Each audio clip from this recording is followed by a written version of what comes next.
now I'm live. I was like, something's going on. Okay. So now I'm live on Instagram too. Hey, Instagram. I'll let them kind of catch up. But wait, welcome to Faith in Politics. I'm really excited about this, y'all, because I am launching again on a more continuous level. And so what's going to be happening is we are going to have weekly events. And so every Tuesday, if you sign up for the emails, you will receive an informational about New Orleans politics. A lot of you know me from the recall.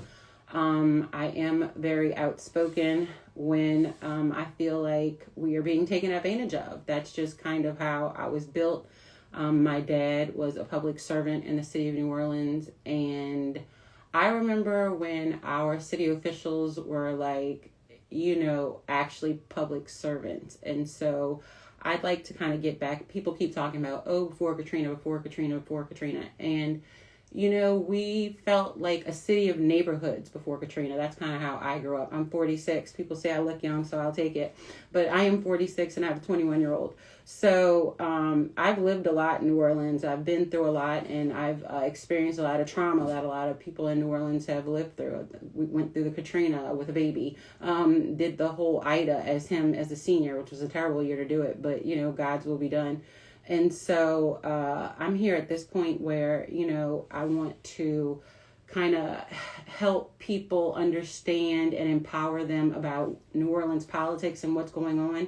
I was very fortunate to grow up with my dad. He was a community leader, and he really reached out and paid it forward. And at his funeral, that's one of the things he asked everyone to do. He said, if I've touched your life, please pay it forward. And so that's just part of what we do, and our other family motto is never give up. So if you're sick of me, then you'll always be sick of me, because I don't give up. So with that being said, I hope you sign up for Faith in Politics. On Tuesdays, you will receive an email blast about something that's going on in New Orleans politics, or something to empower you with information. Just to give you an example, today I'm going to talk about three things. Well, I'm going to break down Faith in Politics and what Faith in Politics is all about. I'm going to break down what a strong mayor system is, because if you didn't know what a strong mayor system, New Orleans has a strong mayor system.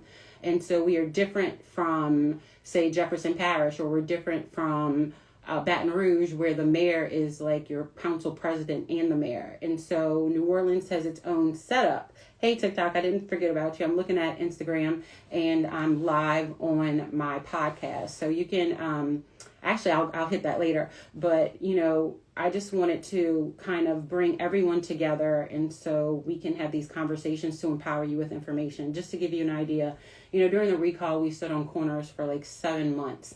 And so we spoke to a lot of residents and heard a lot of, we're tired of being resilient. It's time to thrive, New Orleans. But I think once we connect and we communicate better and realize we have more in common than we do, different divisions, then we can work together on the things that we agree with and kind of move those things forward. And so a lot of New Orleanians may not understand why certain things aren't happening and why things aren't moving. Well, you have to know what type of system that New Orleans has, and which is we have a strong mayor system. And so I want to talk about that today, and also want to talk about there was an article in the newspaper on Sunday. And so with this storm, and I have the door open, y'all, so I can see the snowing. And it is a trip. I'm sitting in New Orleans watching it snow. It has not snowed like this ever in my lifetime. I'm 46. I said, okay, God, we're paying attention, because clearly something is up. If y'all aren't paying attention, we all need to be paying attention. So, really quickly, before I get into what a strong mayor system is, and then talk about this news article that was on Sunday that dropped. And if you didn't see it, you should go. It's on NOLA.com, and it's talking about how did New Orleans veer from their public safety plan for New Year's Eve. And here's the clincher. We veered off the plan for the past 2 years. So start there. So we'll get into that in a minute. But I want to give you what's going on and what I'm doing. So Faith in Politics is something, y'all know I talk about the Lord, and, I was brought up in politics. So it's just kind of my thing. And so when I thought about this, I was like, New Orleanians really lost their faith in politics. And when I say that, I kind of look at our voting records and, our percentages that go out to participate. And I feel like we used to participate, and we used to care, and we used to love. on each other so much more. And I just really feel like we can bring a lot of that back, as well as I saw a lot of the decline in how we connect. During the recall, honestly, crime had a lot to do with it in the city of New Orleans. And so we need to stop acting like that wasn't a thing. You're like, what's going on? Well, we don't act very neighborly. We haven't acted very neighborly in a while, perfectly honest. And I think we need to bring that back.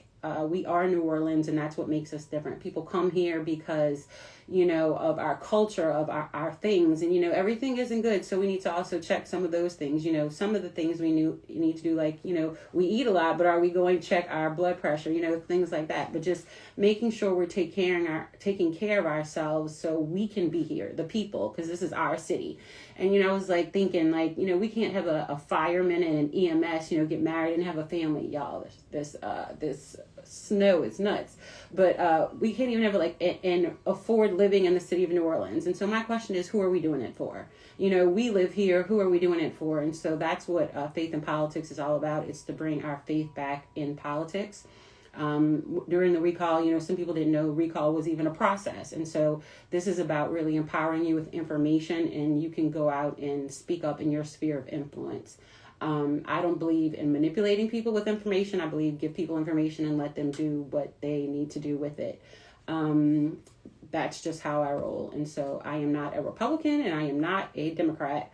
I am a registered independent.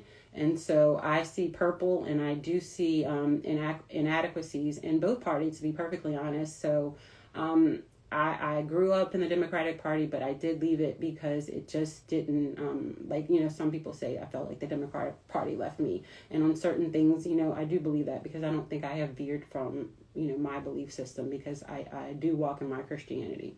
So with that, and I do believe that there is an assault on Christianity in the way that they like to, call things and say radical Christian. I'm like, what's a radical Christianity? I follow Jesus Christ. What's the problem with that? When did that become radical? But, the Bible said it was going to happen. And so it's really happening. We're really living in those times. So, if we're empowered with information, we can just do better for each other. So sign up for that everywhere that you're watching me right now, because if you're watching me online or on where am I? On TikTok and Instagram. And then if you're listening to me, you can listen everywhere you podcast. So if you ever miss a show, y'all, you can go back, or you can go back to all of my prophecies. I have them back to 2022, I think, verbally, video wise. But you can go online and watch them in my, at Faith in Politics, or at Eileen Carter, Instagram, Facebook, Twitter, all of that, TikTok. And so, and YouTube. So make sure you follow me there at Faith in Politics today. And so make sure you follow me. We're growing. We had an over 1,500 people log in and listen to the last live. So I was really excited about that. So we are growing, and we just want to share information, and that's just what I'm here to do. So with that being said, I'm going to pull up what a strong mayor system is and kind of break that down for you so you can make your own decisions about what a strong mayor system is and what we have in the city of New Orleans. So let me give you that information. So I'm going to read a little bit of this just to make sure I hit all the points, because I want to make sure I give you all the correct information. So a strong mayor system, everyone wants strong political leadership, neighborhood, civic leaders, and the business community included. And today's complex communities cannot succeed without the guidance of effective mayors, correct? We all agree with that, who provide a sense of direction and contribute to the smooth functioning of a local government, especially if the city has a strong mayor system. So I'm just going to be perfectly honest. I did not understand that we had a strong mayor system in the city of New Orleans until I worked for the city of New Orleans. So short background, I worked for the city of New Orleans for 3 years. I built the social media department of the city of New Orleans. So the first 3 years, from 2018 to 2021, online, who you were talking to me. And then now they have a new head of social media. But from that point of time, it was me. Under the strong mayor form, political power is concentrated in the mayor's office. So the mayor is over all city departments and most boards and commissions. That includes NORD, Sewage and Water Board. That's why I say boards and commissions. And there's many other than that, because they place people all over the city. But I need you to understand that in a strong mayor system, the political power is concentrated in the mayor's office.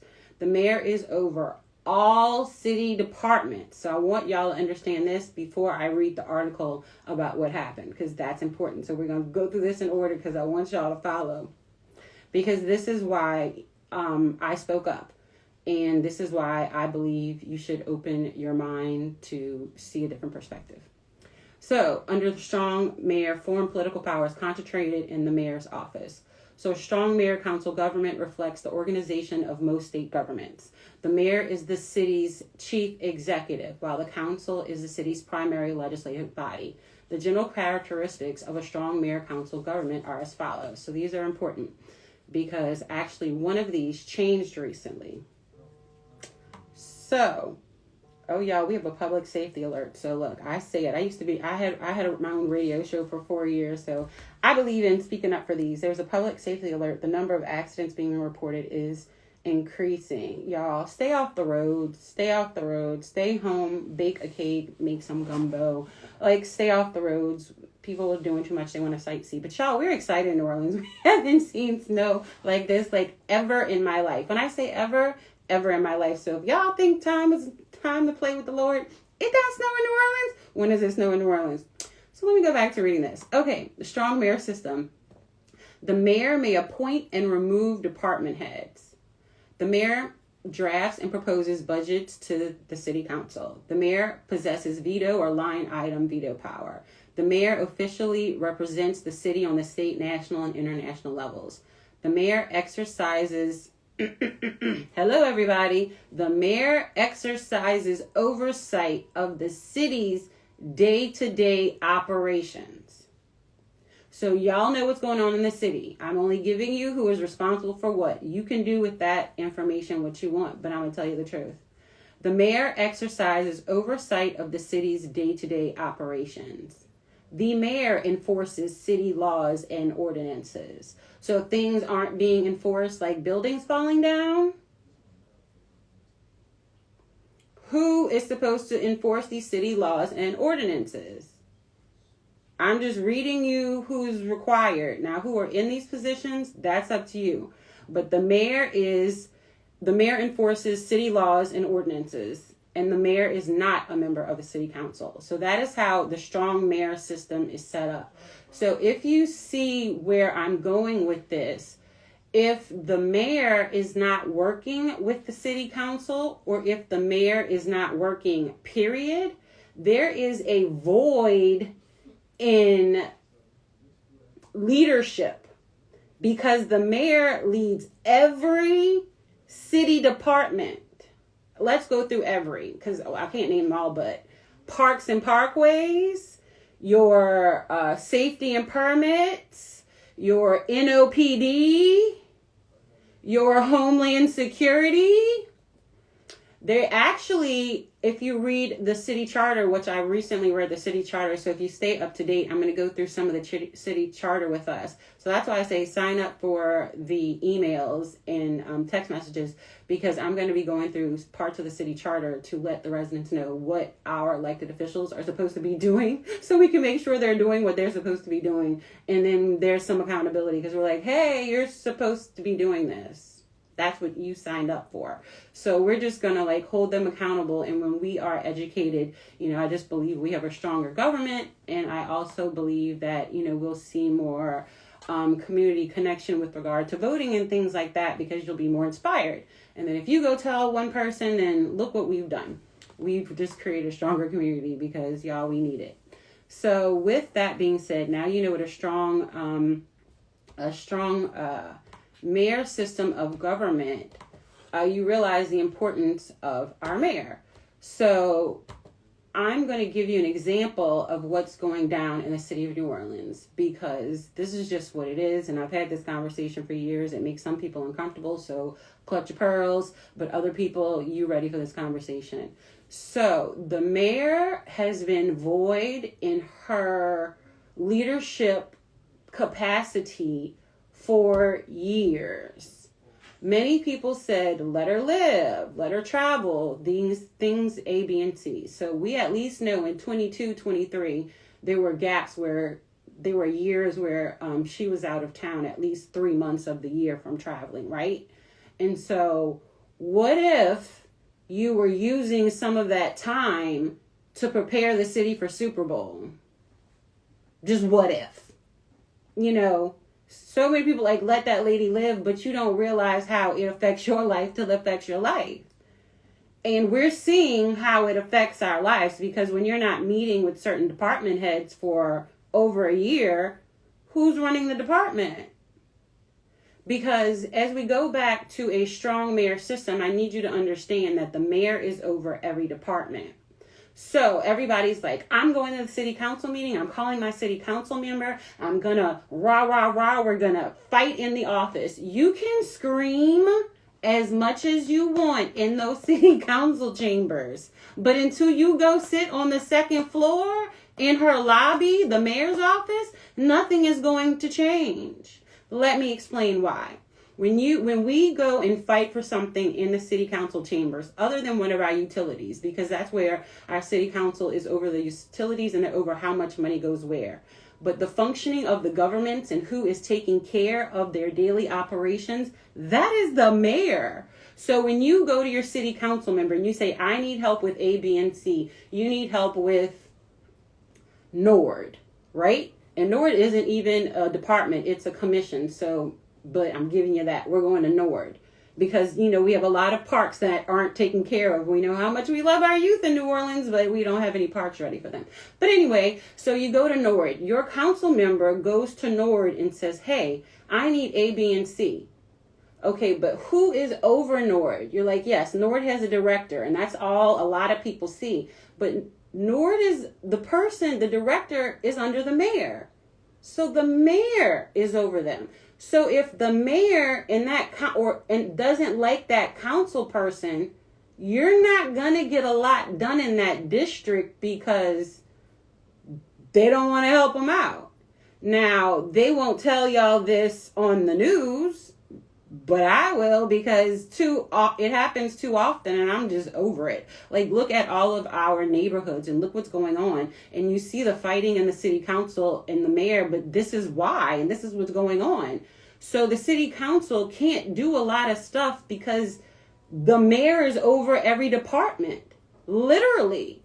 And so if the mayor is not mayoring, there is a void in leadership. So the mayor is the executive branch, right? We have 3 branches of government. You have the executive branch, the legislative branch, and the judicial branch. So the only person who can step up in the executive branch is the governor. And the only thing he can do in the city of New Orleans, because the governor is not over the city of New Orleans.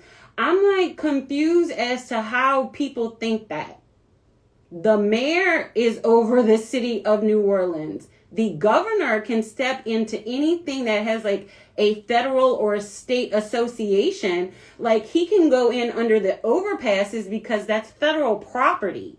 He can step into Sewage and Water Board because it has something to do with the state is over it. He can do the Super Bowl, the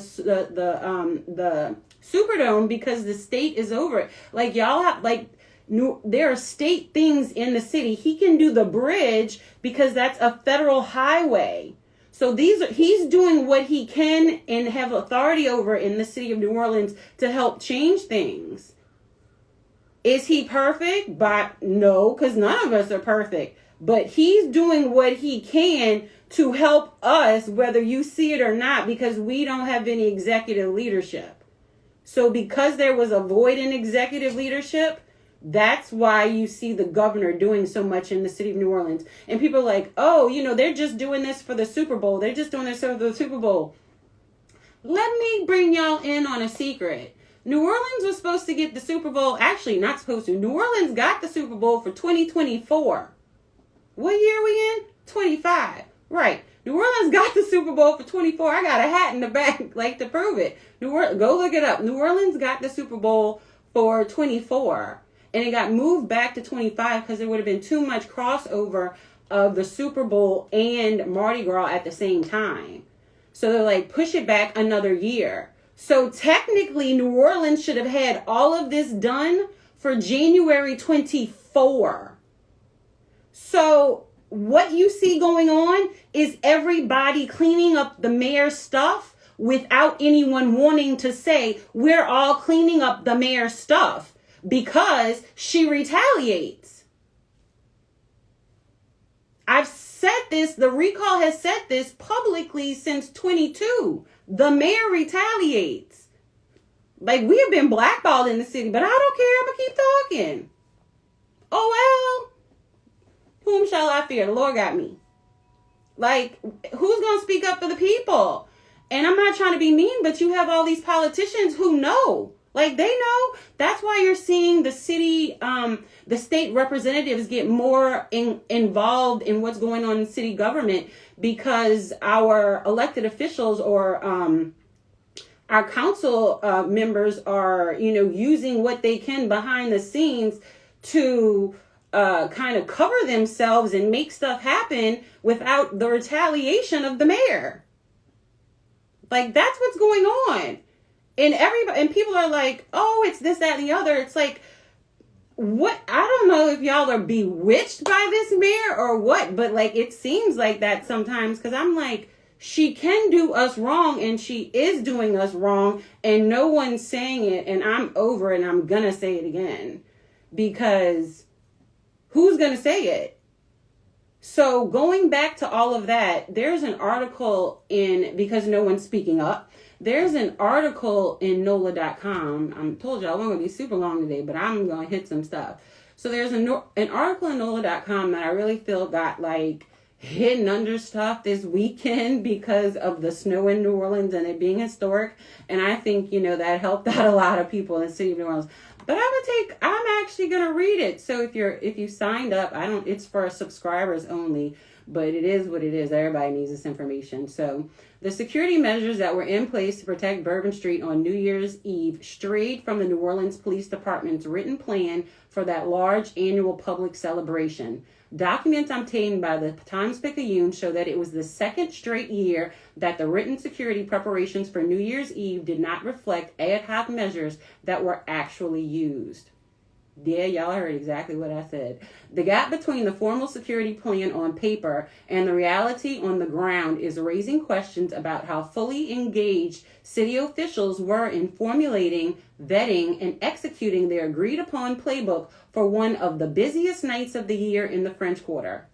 Without sufficient barriers blocking Bourbon Street, the killer, that's what I'm calling him, the terrorist, plowed a truck through 3 blocks, killing 14 and injuring dozens more. When they have spoken publicly since the attack, NOPD Superintendent Ann Kirkpatrick and the city's Homeland Security Director Colin Arnold each have described security steps they thought were in place but were not. They have described steps that were not in the NOPD's formal security plan. Yes, and y'all can go read this for yourself. The city has long had comprehensive, detail-oriented security plans for big events that are typically coordinated by the Office of Homeland Security and Emergency Preparedness. Those preparations in past years have included an in-depth review of the plans in meetings and required agreement from various department heads. And who's over all those department heads? Y'all know, because I just explained what a strong mayor system was. As well as a tabletop exercises at looking for flaws and gaps that could be exploited, according to former NOPD Superintendent Michael Harrison. And I can amen that because, as I said, I was in New Orleans comms for 3 years in the city of New Orleans. I built the social media department. We did tabletop exercises. And so I know exactly what he's talking about. Like, so did they have one? What happened? Did nobody talk about the bollards at the tabletop? Like, why would you not say, hey, they're broken? Because another agency should have stood up and said, hey, I can do A, B, and C, and then it would have been fixed and everybody would be on the same page. And everybody would know what was up because you also have council members at the tabletop too. So everybody's on the same page. Nobody, like, it's just sharing information. So that level of preparation, going back to the story, that level of preparation happened before every major event, said Harrison, whose 4-year tenure helming the department spanned from Mayor Mitch Landrieu's second term and the first 8 months of Mayor LaToya Cantrell's administration. The mayor was always, ding, ding, ding, again, the mayor was always at the head of the table, and we would go around the table to ensure every aspect of the plan was accounted for, that there weren't gaps, Harrison said, adding that everybody had to agree to support that before we left the room. The terrorist, easily swerved around a police department SUV stationed at the Bourbon Street entrance along Canal Street before speeding down 3 crowded blocks unimpeded. The NOPD written plan does not include using a police cruiser as a safety measure, which experts have panned as woefully inadequate. The formal plan instead calls for raising a hydraulic wedge barrier that is installed just past the Bourbon Street entrance and makes no mention of concerns that the wedge might malfunction during an emergency, which is the reason Kirkpatrick has given for keeping it down. So that means it wasn't spoken of at a tabletop? In the hours after the attack, Kirkpatrick said there were additional NOPD vehicles along Bourbon beyond the one at the entrance. The NOPD commander in the French Quarter later said Kirkpatrick misspoke, and he acknowledged there were no additional vehicles or any other barriers except metal barricades that the terrorists crashed through. It's not clear what level of planning was conducted before New Year's Eve. The mayor's office and NOPD have refused to answer questions about the planning. City lawsuits and investigations that are underway over the lack of barriers in place. So we don't even know if a tabletop happened. Why don't we know that? Okay, almost done. Arnold said in an interview that planning had been pretty standard. Asked who decided to position the SUV at the Bourbon Street entrance, Arnold said he was surprised to learn about that after the fact. He is the head of Homeland Security, so how nobody told him that there was a police cruiser there is beyond me. Okay. He said that he thought the NOPD plan called for a truck based on what had been done for past events. Literally every other one we had done had a large truck there, and in their plan, I believe it said large truck, Arnold said. Or in their plan, In their plan, I believe it said large truck, Arnold said. It was my understanding there would be a larger vehicle there. Arnold did not respond to requests to discuss the planning effort in more detail. By contrast, Arnold offered extensive planning details in October for Swift's 3 concerts at the Caesars Superdome in a WWL radio interview with Neil Norman ahead of the Eras Tour. Arnold discussed coordinated efforts to control traffic flow on local streets and Interstate 10, traffic light repairs, and designated rides for ride shares and merchandise vendors. We are looking at this kind of a dry run for February 9th, Arnold said then, referring to Super Bowl. So what was in the plans? So it says the NOPD New Year's Eve plans did not call for a truck this year or last year. Y'all, this is so interesting. It's all in the newspaper. Everybody missed this article because of the snow. I'm telling you, the NOPD New Year's plan did not call for a truck this year or last year. So what are any of them talking about? Instead, those plans called for more permanent barriers. The block barriers installed on Bourbon Street starting in 2017, or the flat wedges that stretch across the street and can be raised to block traffic. The Landrieu administration purchased and installed both those devices to guard Bourbon Street against a vehicle attack. The city had used a dump truck before the new equipment was installed. Officials in both the Landrieu and Cantrell administrations had difficulty maintaining the bollards, which were used off and on before being retired completely by 2022. So since 2022, we haven't had anything, y'all. So basically, we just got lucky for 3 years. 22, 23, 24. Okay. The NOPD plan for New Year's Eve to end 2023 called for officers to operate the bollards as part of an enhanced French Quarter street closure plan, even though the bollards were out of commission for them. Wait, did y'all hear it? I'll read that again. The NOPD plan for New Year's Eve to end 2023. So that wasn't last year's, since 2023. Called for officers to operate the bollards as part of an enhanced French Quarter street closure plan, even though the bollards were out of commission then. This year's plan called for using wedges, including at the Bourbon Street entrance, but it's not clear why they were included. Because they weren't included. NOPD officials have said publicly the wedges have long been prone to malfunctions. So what were you doing about it? As a result, NOPD did not expect to use them on New Year's or in some prior events. Did anybody think we should have some of this stuff ready for Bayou Classic? Just thought process, just a question. But the plan doesn't mention those concerns nor identify an alternative.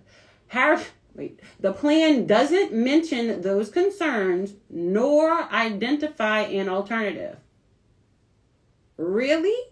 Harrison said the tabletop exercises are intended to identify those exact types of vulnerabilities like malfunctioning equipment and to come up with alternatives. If there was a request for billboards or barricades or any other physical equipment that it was retired, it didn't exist, or was not operable, the answer to that should come out at the tabletop exercise, Harrison said. That's the whole purpose of it, to flush that type of thing out, he's added. PowerPoint slides from a December 17th tabletop exercise. Gee whiz. So y'all, they went back and got the old ones. PowerPoint slides from a December 27th tabletop exercise obtained by the Times-Picayune planned for the potential of a New Year's Eve terrorist attack involving a truck ramming through Bourbon Street, bombs planted around the French Quarter, and a mass shooting. The exercise sought to review existing planned security measures to protect critical infrastructure and vulnerable sites. Did y'all hear whatever? I'm gonna read that one more time because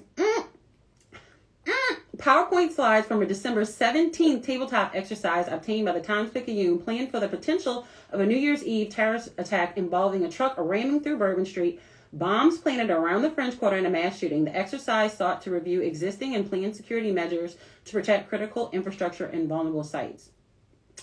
The Landrieu administration conducted 44 similar tabletop exercises from 2014 to 2017, a pace of more than one every month, according to a transition document prepared by the Landrieu administration for the incoming Cantrell administration.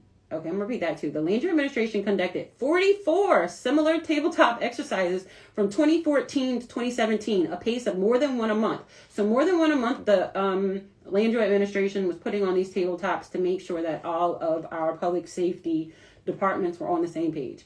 The NOPD's plan for each event was closely monitored and revised from year to year, Harrison said. When things happen, you learn valuable lessons, and those are supposed to be incorporated into the next year's plan to prevent that, Harrison said. So now we're at they are pointing fingers. So it became clear within days of the attack that Bourbon Street was not properly protected. More than 2 weeks later, there appears to be confusion over who was responsible for ensuring that the street had more safeguards. Confusion? Suggestions to blame are also emerging between the NOPD and Office of Homeland Security and Emergency Preparedness. Let's go back to what we started in the beginning of this conversation. If you weren't here for the beginning of the conversation, I'm going to give you a rundown. We have a strong mayor system, and the mayor is over every department. So let me go back to the last sentence. Suggestions of blame are also emerging between the NOPD and Office of Homeland Security and Emergency Preparedness. Now, why are you pointing fingers? Who is over both of these departments? Same person. So, why aren't we pointing the finger at the person? Why aren't we pointing why are we unable to point our finger at the person who is over both of these departments? It's different if this was a first thing that happened, then you're okay, people have this is not the first thing that has happened.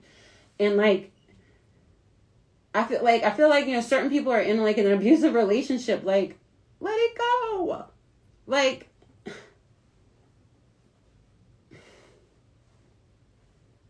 Come on, y'all. Along with Mayor LaToya Cantrell and Council Member Oliver Thomas, okay, OT, now you're in this, have said NOPD is in charge of security assets. And guess what, Oliver? You should have been at that tabletop too. So why didn't y'all make sure all of this was done at the tabletop? True story. The council members are at the tabletop too. So all the council members who don't know anything, were you asking? And if they were asking, if they were just getting stonewalled, then we should know that. Shouldn't we know that? I think it's time for us to know that. Where is the holdup? Because there is a lack of communication and the residents are suffering for it. It's this game of retaliation. We are suffering for it. We have been suffering for years. And we're just to a point where everybody's sick of it. We're sick of being resilient. Well, guess what? Me too. And when we start holding everyone accountable, because here's my thing. In as of the recall 2022, 2023, it was on the mayor and her decision making. I felt like a lot of people kind of sucked the life out of the recall and made it about certain other things that's not what it was about. It was about the mayor's decision making. It was about her not working. And now you see what she could have been working on, like, putting together a Super Bowl plan that should have been done in 24.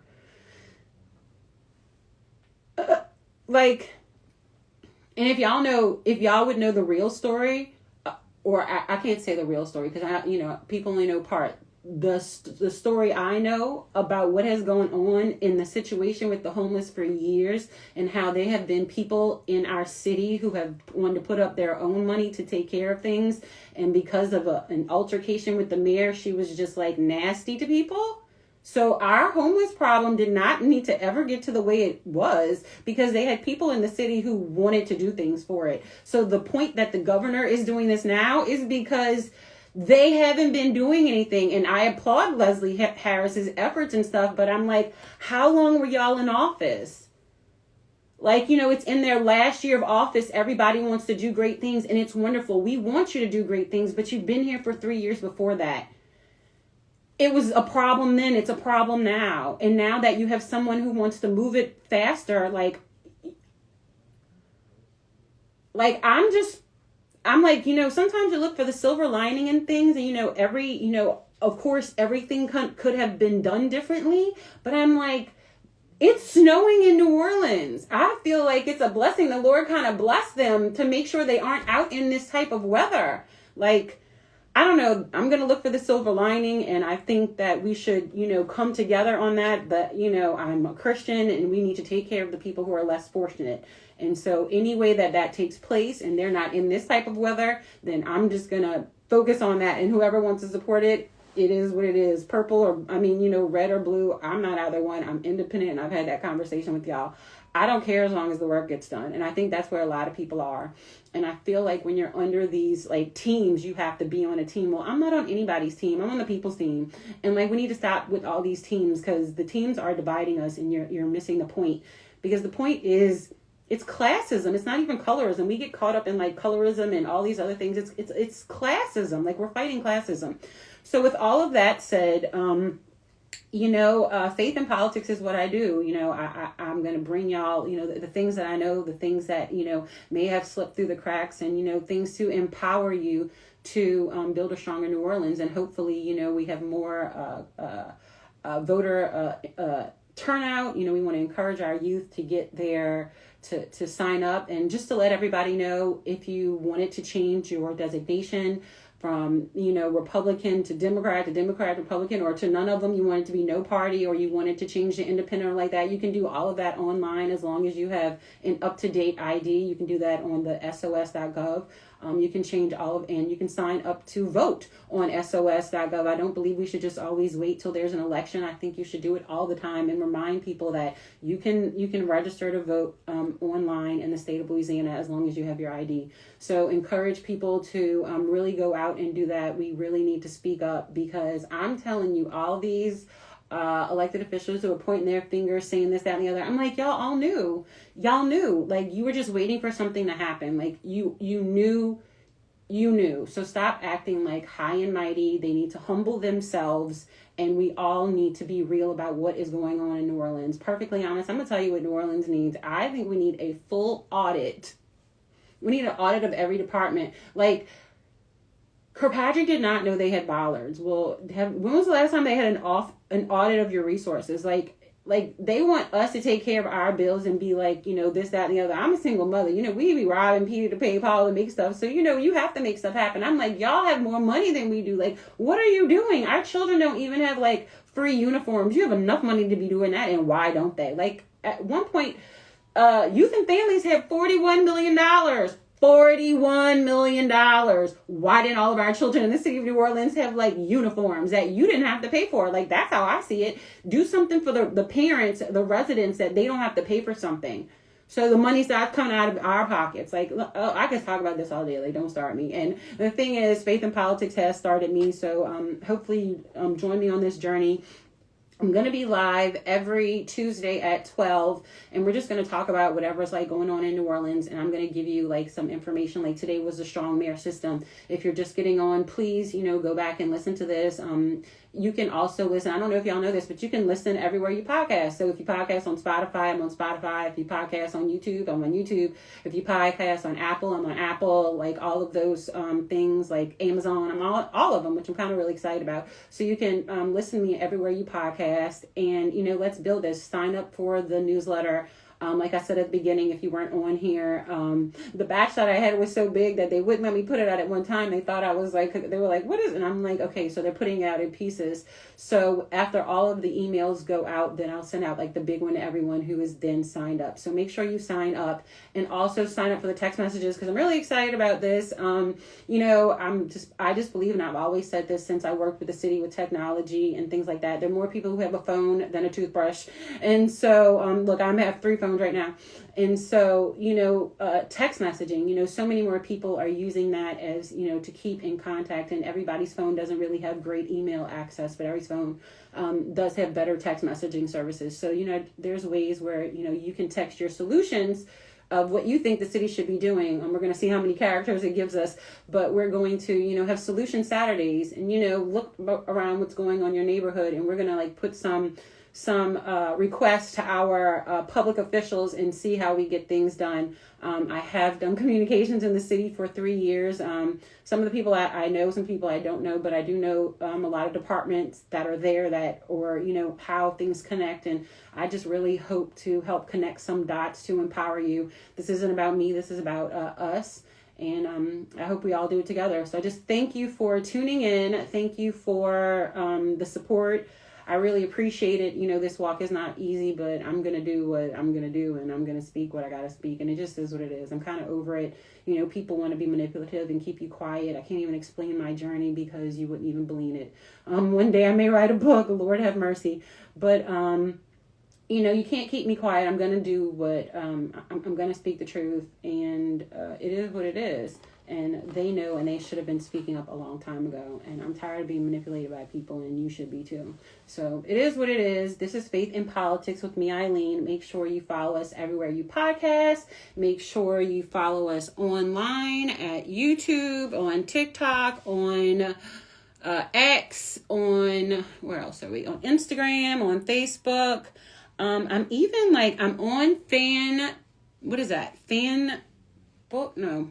Fanbase. I'm on Fanbase.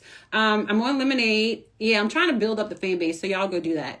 I'm on Lemonade. I'm on a couple of them. So yeah, we're growing in different ways and really building an audience. I'm really excited about it. Like I said, I haven't been doing this long. I did do radio from 2013 to 2017, so I did it for 4 years. And so now I will be doing this every Tuesday at 12. So make sure you tune in. I'm really excited, and welcome to Faith in Politics with me, Eileen. See y'all later. Bye.